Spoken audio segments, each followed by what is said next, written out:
Assalamualaikum warahmatullahi wabarakatuh. Perkenalkan, nama saya Rizky Eka Putra dengan NIM C1B022183.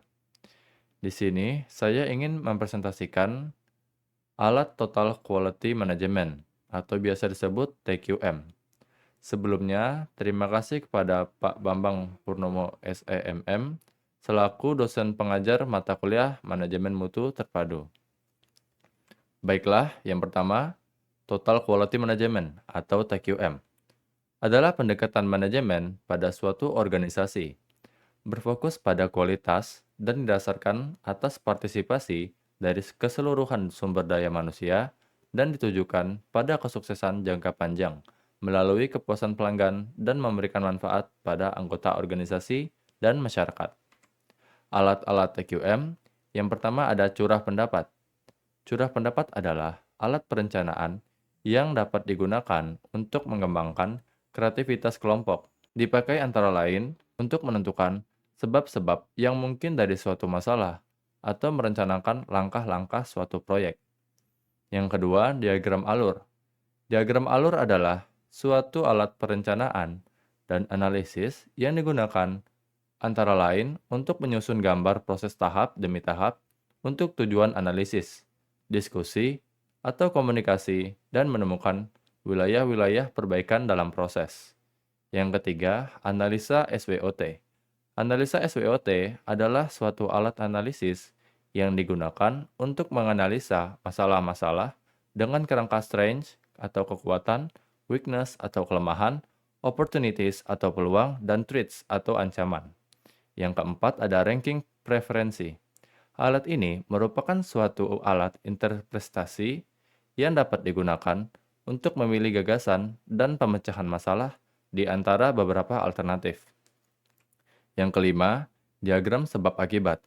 Diagram sebab akibat merupakan alat analisis antara lain untuk mengkategorikan berbagai sebab potensial dari suatu masalah dan menganalisa apa yang sesungguhnya terjadi dalam suatu proses.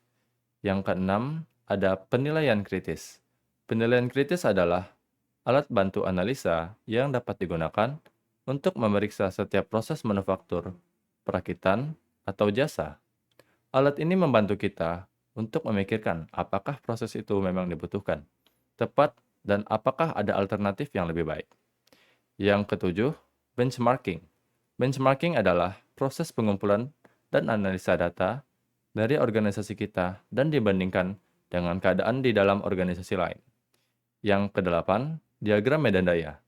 Diagram medan daya merupakan satu alat analisis yang dapat digunakan, antara lain untuk mengidentifikasi berbagai kendala dalam mencapai tujuan dan mengidentifikasi berbagai sebab yang mungkin serta pemecahannya dari suatu masalah atau peluang. Berikut adalah contoh TQM. Yang pertama, contoh curah pendapat. Perusahaan tersebut menghadapi masalah dengan tingkat presentase produk yang gagal tes quality. Untuk mengatasi masalah ini, tim manajemen mengadakan sesi curah pendapat dengan semua personel yang terlibat dalam produksi. Selama sesi ini, mereka akan menghasilkan berbagai ide untuk meningkatkan pengawasan, kualitas, dan identifikasi lebih awal potensi cacat.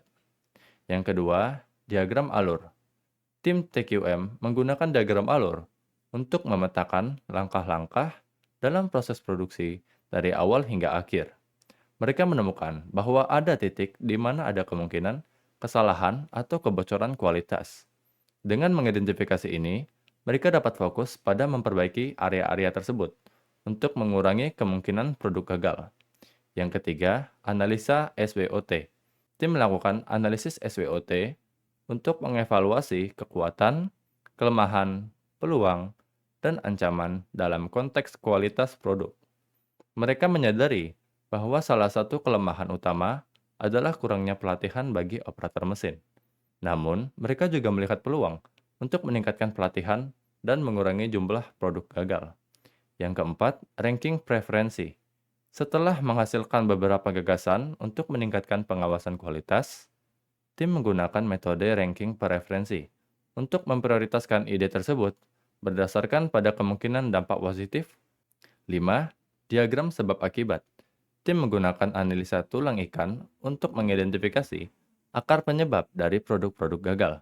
Mereka menemukan bahwa penyebab utamanya adalah ketidaksesuaian bahan baku dengan standar kualitas yang ditetapkan. Ini memungkinkan mereka untuk fokus pada memperbaiki hubungan dengan pemasok atau mencari sumber bahan baku alternatif. Yang keenam, penilaian kritis. Proses produksi dievaluasi secara kritis untuk mengidentifikasi setiap langkah yang mungkin tidak diperlukan atau tidak efisien dalam konteks kualitas. Hasilnya adalah peningkatan proses yang lebih efisien dan lebih efektif dalam memastikan kualitas produk. Yang ketujuh, benchmarking. Perusahaan membandingkan produksinya dengan perusahaan sejenis yang memiliki reputasi tinggi dalam hal kualitas produk. Dengan melihat praktik terbaik dari benchmarking, mereka mengadopsi strategi yang telah terbukti untuk meningkatkan kualitas produk mereka. Yang kedelapan, diagram analisa medan daya atau bidang kekuatan. Tim menggunakan diagram analisa medan daya untuk mengidentifikasi kendala-kendala yang mungkin menghalangi upaya perbaikan kualitas. Mereka menemukan bahwa kurangnya sumber daya dan resistensi terhadap perubahan merupakan kendala-kendala yang signifikan. Dengan menyadari ini, mereka dapat mengambil langkah-langkah untuk mengatasi hambatan tersebut. Baiklah, sekian presentasi dari saya. Bila ada salah kata, saya mohon maaf. Saya akhiri dengan wabillahi taufiq wal hidayah. Wassalamualaikum warahmatullahi wabarakatuh.